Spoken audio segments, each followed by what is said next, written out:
Millionaire's daughter is drowning, and only the maid's son jumps in to save her. The celebration was in full swing. Laughter echoed across the grand estate as elite guests in tuxedos and flowing gowns sipped champagne by the marble poolside. Waiters glided across the polished tiles, the sun reflecting off silver trays and glittering jewelry. The millionaire Charles Whitmore beamed with pride as he hosted yet another lavish evening at his villa, this time in honor of a corporate merger that had made headlines across the globe. But amidst all the grandeur, no one noticed the little girl in red wandering too close to the pool's edge. 6-year-old Lily Whitmore stood there, quiet and unsure, gripping a half-eaten macaron in her tiny hand. Her big brown eyes scanned the crowd, hoping to catch her father's attention, but he was too busy shaking hands, too caught up in the world of deals and prestige to notice his only child teetering at the slippery edge of danger. Lily's dress clung awkwardly to her small frame, and her shoes were soaked from a spilled drink. She took another uncertain step, reaching for a floating petal in the water, then slipped, a splash, then silence. No one reacted at first. The music still played. People still laughed until someone gasped, then another. Heads turned, but no one moved. Not a single person, not the bodyguards, not the assistants, not the men in their tailored suits or the women in designer heels. Everyone stood frozen, horrified, watching the red fabric of Lily's dress billow under the water. Seconds stretched like hours. Then came another splash, this one different. A blur of brown limbs and white cloth tore across the patio and leapt into the water. It was Kofi, the maid's son. Barefoot, dressed in a ripped white shirt and 2 large blue shorts, the 6-year-old black boy dove head first into the deep end without hesitation. His little body sliced through the water with desperate urgency. His mother, Alaba, a housemaid from Ghana, had been begging to leave early after her long shift. But the head butler refused. Kofi had waited in the staff quarters, bored and thirsty. Then he saw the girl fall. Now he was the only one who did something. Underwater he flailed his arms, searching blindly until his hand brushed lily-soaked curls. She was unconscious. Her small body floated, eyes closed, lips blue.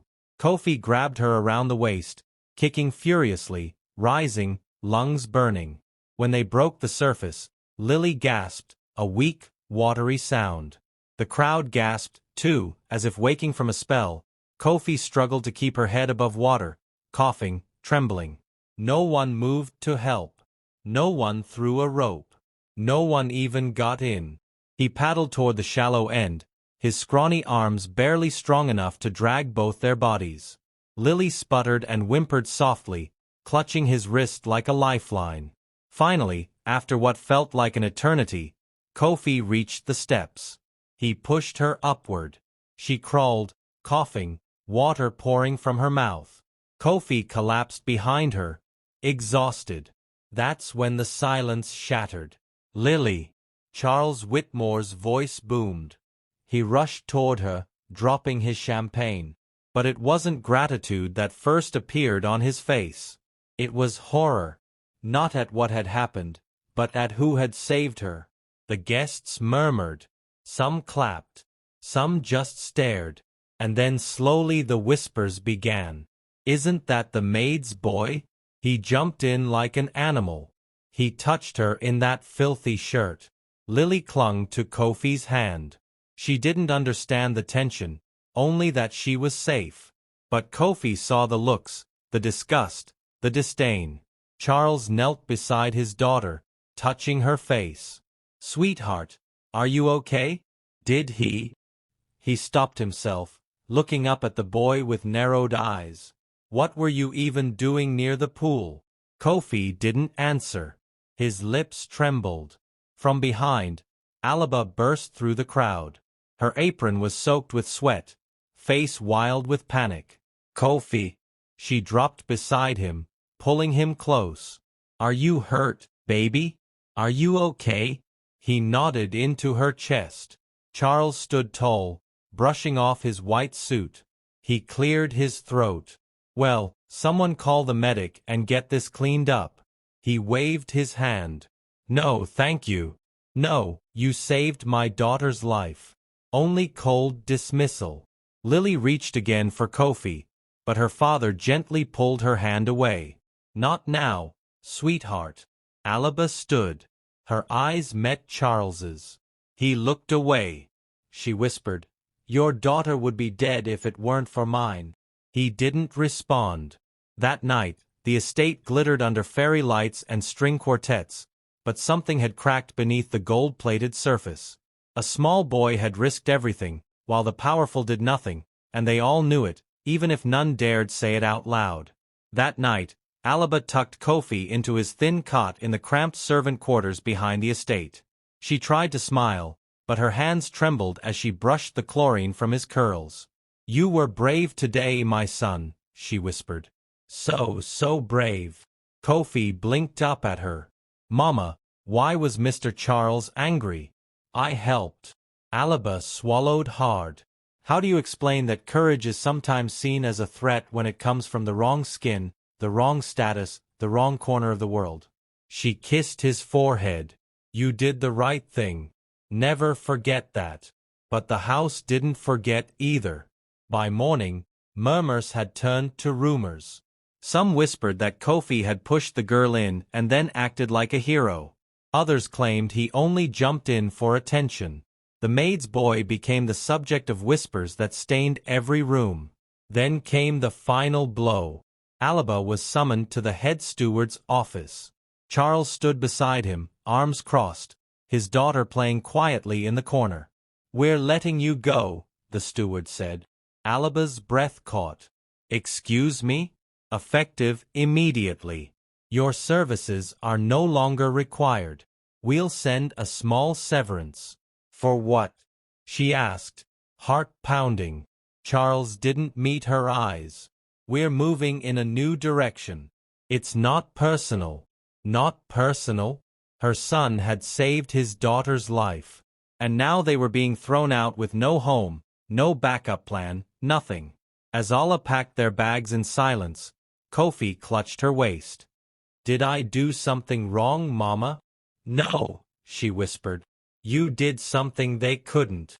They left the estate that same afternoon, walking beneath the same marble arches that once stood so proud.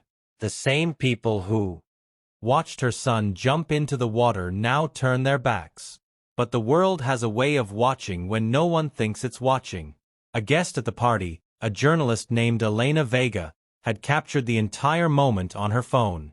She hadn't posted it immediately, but when she learned that Alaba and Kofi had been fired, she uploaded it. The video exploded online. Little black boy saves millionaire's daughter gets mom fired. Millions watched as Kofi dove without hesitation, dragging the girl from the depths while the rich stood frozen. The comments were fierce. "He's a hero. This is what bravery looks like. Fire the dad, not the maid." News stations aired interviews with Alaba. Kofi shyly answered questions on TV with his gap-toothed smile. Offers poured in. Job offers, donations, even scholarship funds for Kofi. People from across the globe sent words of support. But the most unexpected call came days later from Charles's business partner, Elliot Graves, a powerful investor. He had seen the video and he was livid. "You let the maid go?" Elliot hissed in a boardroom filled with stunned executives. "She raised a child brave enough to save your daughter while you stood paralyzed. And you fired her?" "It was complicated," Charles muttered. "No, it was cowardice." By the next week, Charles's image was in ruins. Stockholders pulled out. Sponsors stepped back. The board voted him out as CEO. But something else happened too. Charles's daughter Lily had been watching all this from her room. And one morning, she walked into the guest interview Alba was doing on a talk show, pulling Kofi by the hand. She sat beside him and took the mic. "My daddy told me not to talk to Kofi," she said innocently. "But he's my hero and my friend, and I love him." The room went quiet. Alaba's eyes welled. Charles, watching from his penthouse suite, couldn't breathe. The world had decided, And this time it wasn't on the side of suits and silence. 2 months later, Alaba had a new job managing a children's charity funded by donors who saw her heart. Kofi started school at a private academy, tuition fully covered.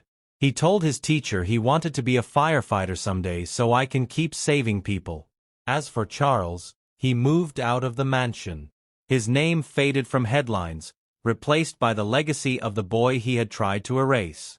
And every year on the day of the party, Lily would visit Kofi. Sometimes she brought flowers, sometimes just her smile, but always she remembered the moment she almost slipped away and the hand that pulled her back.